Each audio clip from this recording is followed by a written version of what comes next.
আসসালামু আলাইকুম, কেমন আছেন সবাই? আমরা নওগাঁতে এসেছি ৪ দিন হয়ে গিয়েছে। তো এই ভিডিওটা করা হয়েছে যদিও বা অনেক আগে। আমি ভয়েস দিতেছি অনেক পরে।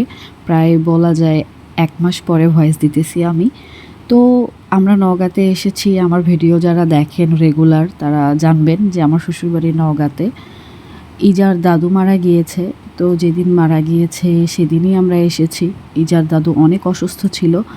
প্রায় ৭-৮ বছর আগে তার পা ভেঙেই যায়। তো তারপর থেকেই সে অনেক অসুস্থ ছিল। আর ২ বছর ধরে সে একদম বিছানাতেই ছিল। অনেক অসুস্থ ছিল। তো সে যেদিন মারা যায় সেদিনই আমরা এসেছি। তো আব্বা যেদিন সকালে মারা যায় সেদিন ইজা জায়রার ফুপি ফোন দিয়েছে আমাকে সকালে।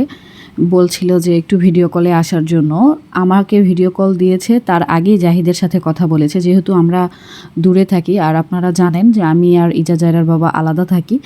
তো ইজা জায়রার বাবার সাথে ভিডিও কলে কথা বলা শেষ করে আমার শ্বশুরকে দেখেছে ইজা জায়রার বাবা, আবার আব্বাও দেখেছে জাহিদকে। তারপরে আর কি যখন আমাকে ভিডিও কল দেয়, মানে ফোন দেয় যে তুমি একটু ভিডিও কলে আসো, তো আমি ফোন দিব আর বলবো আচ্ছা ঠিক আছে আমি ভিডিও কলে যাচ্ছি। তো আমি ফোন দিব, দেখছি যে আর ফোনটা ঢুকছে না। তারপরে আমি আবার অডিও কল দিই যে আপু ভিডিও কল আমি দিয়েছিলাম, যাচ্ছে না, এটা বলার জন্য। তো তারপরে দেখি যে চিৎকার চেঁচামেচি শুনতে পাচ্ছিলাম।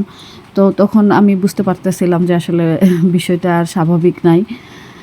তো তারপরে তো আমরা জানতে পারি যে ইজা জায়রার দাদু মারা গিয়েছে। তো তারপরে আমরা নওগাঁতে চলে যাই।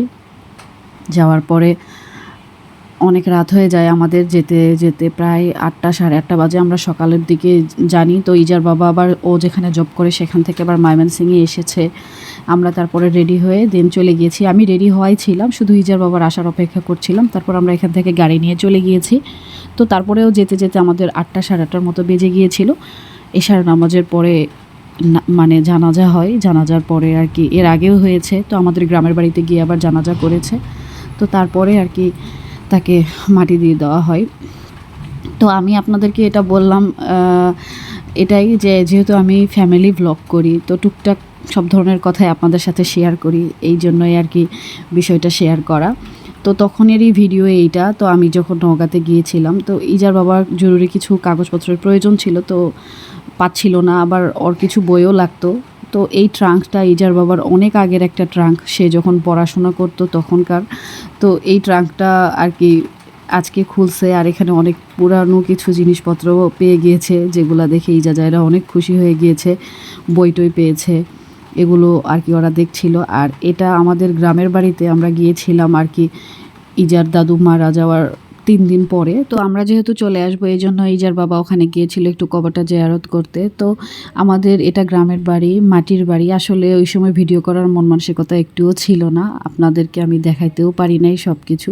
তো এটা রুমের ভিতরে যখন ইজা জায়রা বসেছিল, এটা আমার দেবরের মেয়ে, মানে আমার চাচা শ্বশুরের ছেলে, তার মেয়ে এটা। তো এটাই আর কি আপনাদেরকে ছোট একটা ভিডিওর মাধ্যমে জানালাম।